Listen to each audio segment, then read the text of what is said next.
Hello, welcome to the BT360 podcast, What's Up in Business Travel, a weekly podcast where we update you on what's up this week in the world of business travel. This podcast is great for those who need to know what's happening, all in less than 15 minutes. My name is Ash. Let's get started.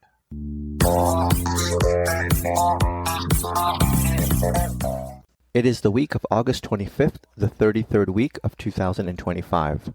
Are you enjoying this podcast? Does this podcast help you stay on the know? Be sure to tell us by sending us a text message. You can do that easily with a new link that is available in our show notes. Now, let's get to the headlines. Alaska Airlines has launched a new loyalty program that combines its former mileage plan with Hawaiian Airlines' Hawaiian Miles program into a single platform. As a reminder, Alaska Airlines acquired Hawaiian Airlines in September 2024. The new program is called Atmos Rewards and takes effect for mileage plan members immediately. Those members retain their existing accounts with no interruption to the benefits. A former mileage plan mile now equals 1 Atmos Rewards point. The value of the points do not change and the points do not expire. Members can continue to redeem for travel on Alaska, Hawaiian, or on global partner airlines. Hawaiian Mile members will be transitioning to the new program on October 1st. Status requirements for 2025 are not changing. But starting in 2026, members will need more status points to qualify for Atmos Platinum and Atmos Titanium. Starting in 2026, Platinum status will require 80,000 status points, up from the 75,000 currently today, and the Titanium status will require 135,000 status points, up from the 100,000 elite qualifying miles today. Those who earn status based on 2025 activity will receive a bonus for 2026 of 5,000 status points or 20,000 status points for Platinum and Titanium members respectively. Starting later in 2026, Atmos Rewards members will be able to choose how they earn points, either by distance traveled, where members can earn 1 point for every mile flown, or price paid, where members can earn 5 points for every dollar spent, and finally based on segments flown, with 500 points earned for each flight segment flown. In addition, Alaska and Hawaiian will add Starlink to in-flight Wi-Fi to more planes. The installation will begin on the entire Alaska Airlines fleet in 2026 and should be completed by 2027. Alaska has partnered with T-Mobile to make this new Wi-Fi service free for all Atmos Rewards members. Delta Airlines and United Airlines passengers have filed a lawsuit claiming that they were charged extra for the privilege of being able to select window seats, only to find out upon boarding their flights that there was no window at all on their reserved seat location. The proposed class action suit against United Airlines has been filed in San Francisco federal court, while a similar suit against Delta has been filed in Brooklyn, New York. In both cases, the plaintiffs are pursuing millions of dollars in damages. In particular, the complaints allege that on some Boeing 737, Boeing 757, and Airbus A321 planes, there are some seats that should contain windows but do not. This is due to the location of various obstructions, such as air conditioning ducts or perhaps electrical conduits or other components. Other plane models have these issues as well.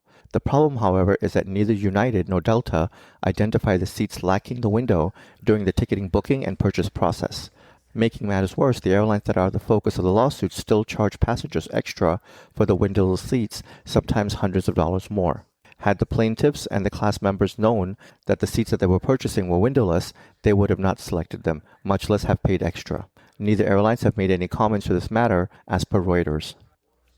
The U.S. General Services Administration for fiscal year 2026 will hold its standard allowable per diem rates for federal travelers steady at 2015 levels.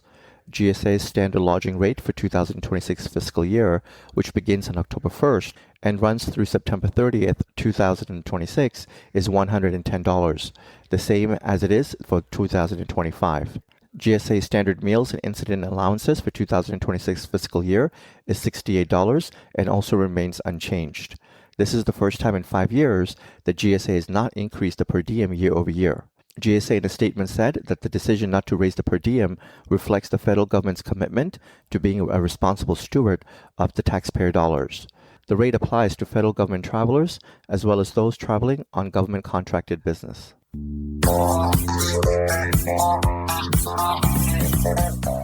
Now, in news that impacts the travel industry. New security requirements ARC has placed on U.S. travel agencies appear to be dampening the incidence of successful cyber attacks on agency systems. However, overall fraud in the travel industry continues to rise, according to MasterCard and fraud prevention tech company Riskified, while ARC cautions that the travel industry has more to do to counter ever more sophisticated threats. According to ARC, unauthorized ticketing, which involves the use by a cybercriminal of travel advisor credentials, is down 50% from 2024 year to date. Criminals typically obtain those credentials through phishing schemes in which they utilize email or other online communication channels to pose as a vendor or service provider, then entice or trick the target into giving up sensitive information, such as passwords. According to Riskified, the dollar value proportion of fraudulent sales in the airline industry last year was nearly 2.5 times higher than the baseline proportion of a mix of retail, digital, and travel-related industries. Flight bookings last year also saw a 14% rise in fraudulent activity. United Airlines has filed a suit against Kiwi.com for trademark infringement in the Illinois Northern District Court. United accuses Kiwi.com of unauthorized marketing and selling of United flights, using fake email addresses and payment information to deceive United systems, and charging excessive fees for services that United provides cheaper or free. When asked about a lawsuit, a Kiwi.com spokesperson said that the company was caught off guard. This is not the first time that Kiwi.com has been slapped with a lawsuit. The company settled a legal battle with American Airlines last year after the airline sued Kiwi.com for allegedly using deceptive practices to sell American airline tickets without permission. In 2021, a judge ordered Kiwi.com to stop selling Southwest Airlines flights. The airline alleged that Kiwi breached Southwest's terms of scraping Southwest flight data and fares from Southwest's website, presenting Southwest flight data on Kiwi.com, and selling Southwest flights without authorization. Booking.com has reached a $9.5 million settlement with the state of Texas over a lawsuit alleging that the company engaged in deceptive junk fee practices. The lawsuit alleged that Booking Holdings operator of Booking.com, Priceline, and Kayak drew in customers with artificially low room rates that were not actually available by grouping hotel fees in with taxes and fees that were not displayed until checkout, giving it an advantage over companies that included those fees in the initial room price. Per the settlement, Booking has agreed to display any such fees up front. In a statement, a Booking Holdings spokesperson said that the settlement did not include an admission of wrongdoing and was reached to avoid prolonged litigation.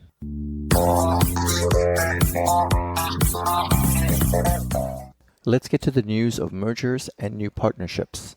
TSA has partnered with Clear to pilot new electronic gates at TSA security checkpoints to help expedite identity verification in select airports. The eGates allow TSA to automatically compare traveler biometrics with their identity document and boarding pass without the need for a human operator. Clear eGates are just one example of a family of eGate systems TSA and its partners will introduce as part of ongoing modernization efforts. Clear eGates currently are available at Atlanta Airport and later this month are planned to debut at Reagan-Washington National Airport and Seattle International Airport. American Airlines has signed a new interline agreement with Taiwanese airline Starlux, which allows travelers to book flights from the U.S. through Taipei on one ticket with through-checked luggage.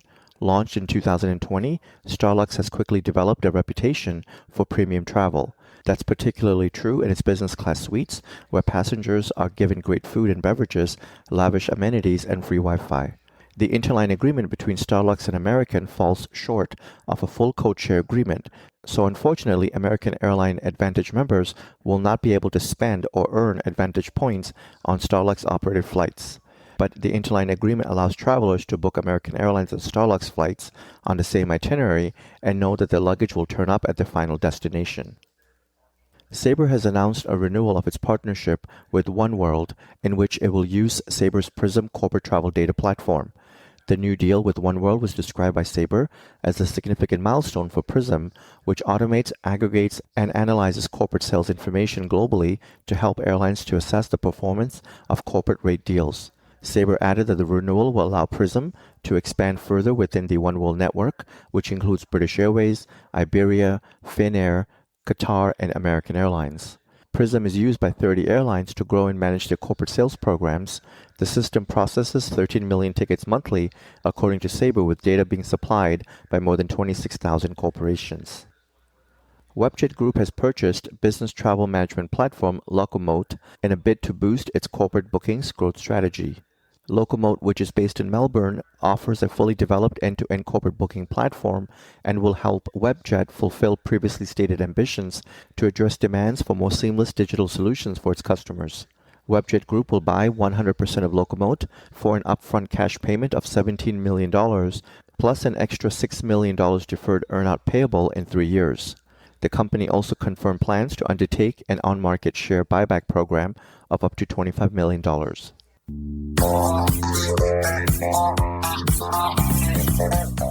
And now, news of new travel services and improvements. Qatar Airways in 2026 will move its operations at JFK Airport to the new Terminal 1 from Terminal 8. It will also open its first dedicated US lounge at the new terminal. The 15,000 square foot space will have direct access to the airline's boarding gate and will include premium food and beverage options, VIP check-in services, and duty-free shopping. The new Terminal 1 is part of the Port Authority of New York and New Jersey's $19 billion investment in JFK, which will include 2 new terminals, the modernization and expansion of 2 new existing terminals, a new ground transportation center, and a new simplified roadway network. Qatar's current network to the U.S. includes 11 destinations with 18 weekly flights. Southwest Airlines has launched its in-house vacation packager, Getaways by Southwest. Getaways replaces Southwest Vacations, a packager whose operations were outsourced to the Apple Leisure Group.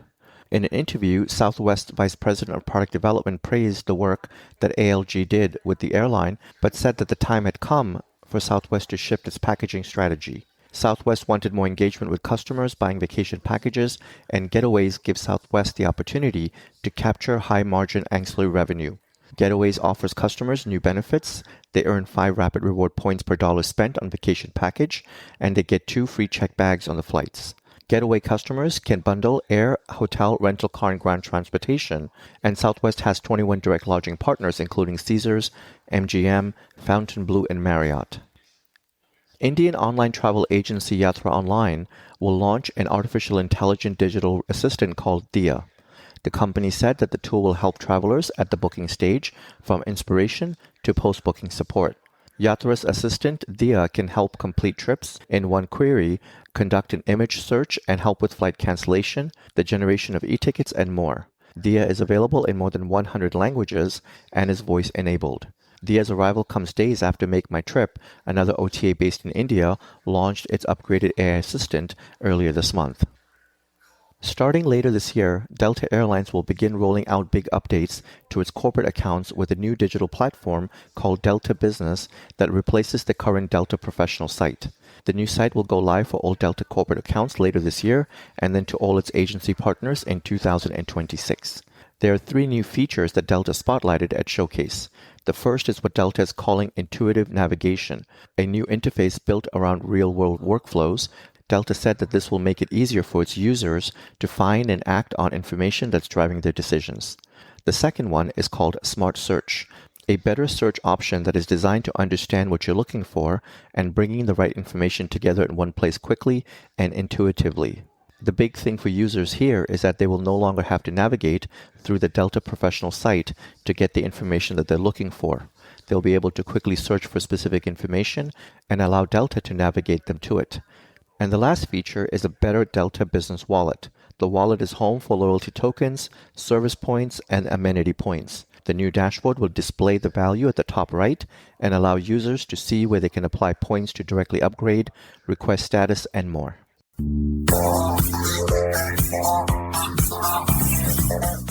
With that, thank you for joining us, and I would like to ask you to tune in again next week on Monday morning to get your weekly update. We hope that you will make this a regular part of your week and listen in while you're on the move or sitting back and sipping your coffee. You can subscribe to this podcast by searching Business Travel 360 on Apple or Google Podcasts, Spotify, iHeart, or Pandora. Be sure to share this podcast with everyone you know so that they can also benefit from getting to know more about what's up in business travel. You can always find more information on businesstravel360.com. Have a great day and travel well.